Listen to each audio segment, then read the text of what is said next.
Dopo un inseguimento viene bloccato dagli agenti della polizia locale e si barrica nella cabina del camion rifiutando di fornire i documenti. È finito nei guai un 55enne di Borso del Grappa che al volante di una motrice, trovandosi in coda all'impianto semaforico di cantiere posizionato lungo via Rossano a Cassola, ha pensato bene di superare i veicoli fermi al rosso, andando a impegnare il senso unico opposto.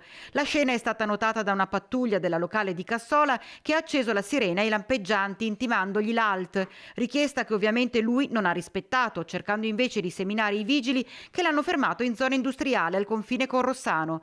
È a questo punto che il camionista si è chiuso in cabina. È stato necessario chiamare in supporto una pattuglia dei carabinieri di Romano e solo a questo punto il 55enne si è deciso a uscire e fornire i documenti. È emerso che il soggetto non solo era già stato denunciato per oltraggio a pubblico ufficiale nel corso di un controllo stradale per aver superato i limiti di velocità, ma non aveva più punti nella patente di guida che gli è stata ritirata per una sfilza di infrazioni commesse in pochi minuti. Ciliegina sulla torta, scaricate le attività del cronotachigrafo, sono risultate violazioni per oltre 2.000 euro.